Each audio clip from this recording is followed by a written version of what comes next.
our special report where we take a more detailed look at one of the issues making the news. The Gulf War became the first major war from which moving pictures were transmitted almost immediately to television screens across the world. The speed of television transmissions forced a reappraisal of the role of wartime stills photographers, whose images have characterized past conflicts. This included both the official military photographers and their civilian counterparts from the press. 1855, the Crimea, and the role of the first war photographer was clearly defined: to take nice pictures to counter the nasty words written in the Times newspaper. Down the years, the images have changed with the role of the photographer. By the time of the Second War, and certainly by the time of the Vietnam War, the pendulum's swinging away from sheer patriotism to more a case of an individual who's standing back a little from what's going on in front of his lens, and he's looking to tell a story of war from a more detached and analytical point of view. He's becoming more of a witness against war. It was an awesome display. The Gulf War produced a wealth of images. The difference was that these were moving, not still. 1, 2. That's a 2,000-pound bomb.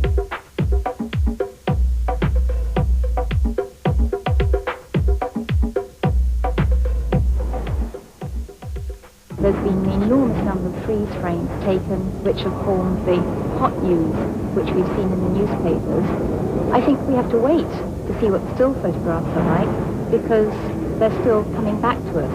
Whether they will change our perceptions of the war, I rather doubt they will, because we've seen the war as it happened, and nothing really takes away the impact of the first shock.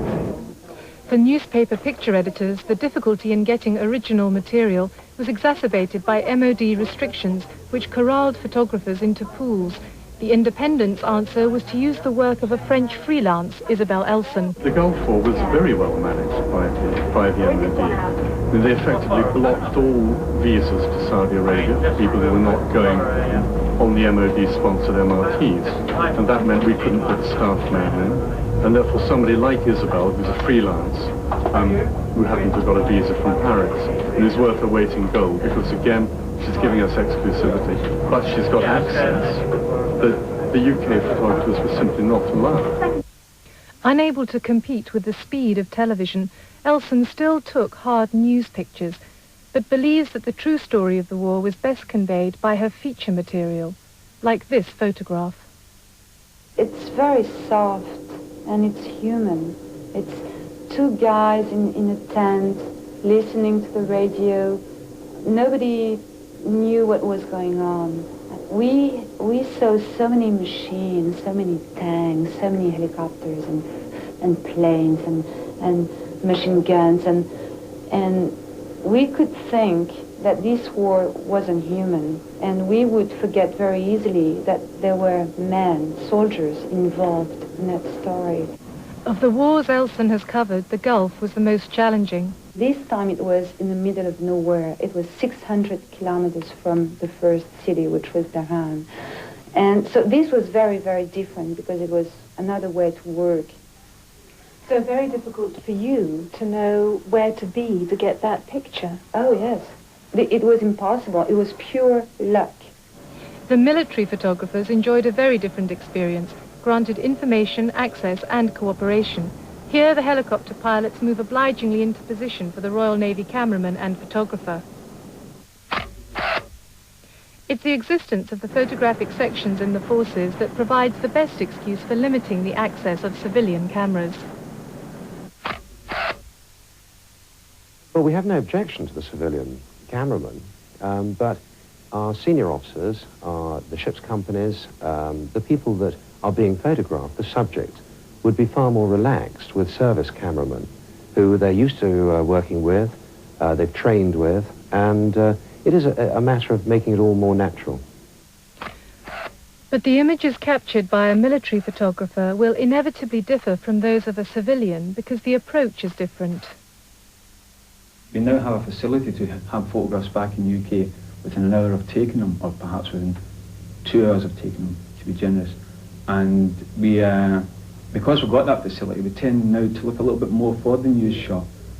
But then again, that's only above doing our ordinary job of recording for history and prosperity and training and other aspects of the photography. Only during the Falklands campaign did Campbell experience an internal conflict of interest in his dual role as serviceman photographer.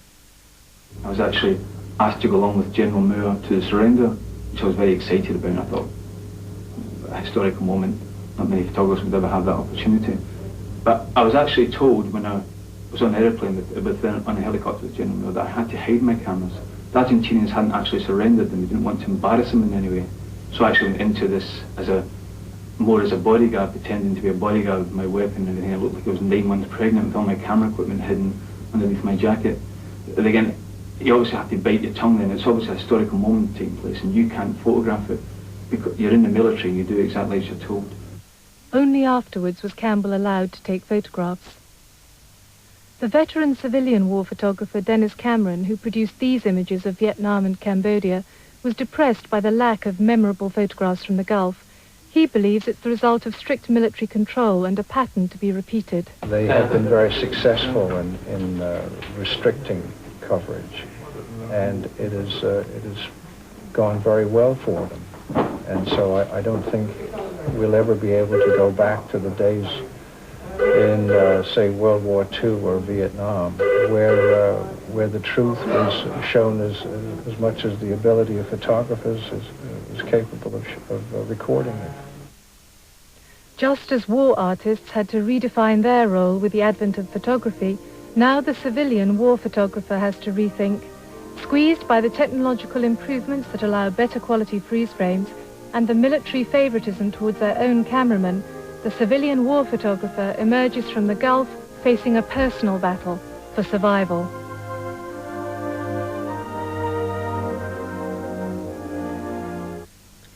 And that was the World News from ITN. From all of us here, goodbye.